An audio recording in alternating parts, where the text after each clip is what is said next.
बीमार बीसी को अस्पताल ले जाने के लिए जज की कार छीनने के मामले में बीते रोज ग्वालियर हाई कोर्ट से जमानत मिलने के बाद आज दोनों आरोपी छात्र नेता सेंट्रल जेल से रिहा हुए।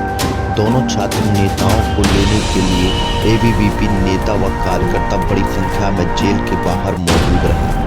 जैसे ही दोनों छात्र नेता जेल से बाहर आए, एबीवीपी नेताओं और कार्यकर्ताओं उनसे गले मिले, उनका पुष्पहार पहनाकर स्वागत किया और जमकर नारेबाजी भी की। दरअसल 10 दिसंबर को दिल्ली में संपन्न हुए एबीवीपी के राष्ट्रीय अधिवेशन में भाग लेने के बाद कार्यकर्ता दक्षिण एक्सप्रेस में सवार होकर ग्वालियर लौट रहे थे।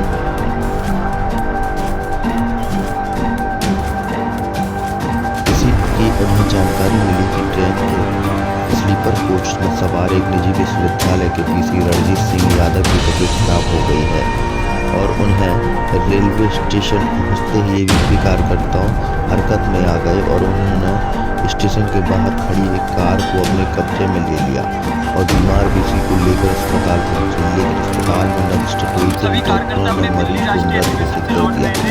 वहाँ पे अचानक हमको पता चला एक व्यक्ति की तबीयत खराब हो गई है। हमने तो मानवता के आधार पर एक व्यक्ति समझ उसकी मदद की थी।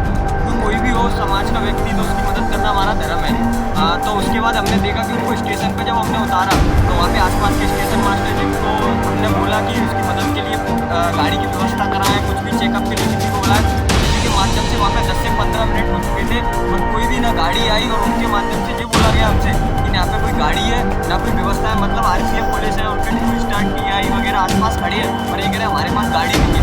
उसके बाद हम बाहर गए, जब देखा हमने कि एम्बुलेंस आई थी, एक वाइट कलर की गाड़ी खड़ी हुई थी, पर हमको ये नहीं पता था वो मजिस्ट्रेट की गाड़ी है। तो उधर हमने देखा कि एक ड्राइवर था, उससे बोला हमने कि ऐसे ऐसे इनको लेके जाना है, तो उन्होंने बोला कि नहीं ये गाड़ी नहीं जा पाएगी। पर हमको उस समय एकदम समझ में नहीं आया, खराब थी कि अगर हम नहीं ले जाते तो उनका बचवाना मुश्किल था, इसलिए उनसे गाड़ी थी तो गाड़ी चला के हम दोनों उनको लेके तत्काल निकलती है वहाँ से।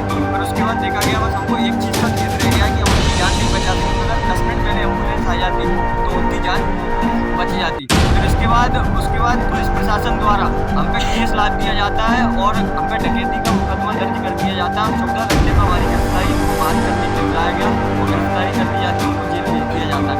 और कई केस जैसे हम देख रहे हैं कई आपराधिक केस चले हुए हैं, पर अभी तक उन अपराधियों पर ध्यान नहीं दिया जा रहा है। पर हम छात्रों पर अचानक केस डाल दिया जाता है, ना उसकी जाँच होती है ना कुछ होता है। फिर उसके बाद हमने देखा कि जब विद्यार्थी परिषद की छात्र शक्ति और प्रदेश भर से जब जनमानस सड़क पर उतरता है, फिर न्यायालय में केस जाता है, वहाँ पे याचिका लगती है, तो जो न्यायालय होता है वो न्याय मंदिर होता है, वहाँ पे सत्य की जीत होती है। तो हम न्यायपालिका को भी उसके आदेश को स्वागत योग मानते हैं, उनका भी धन्यवाद करते हैं, उनने सत्य की जीत का साथ दिया।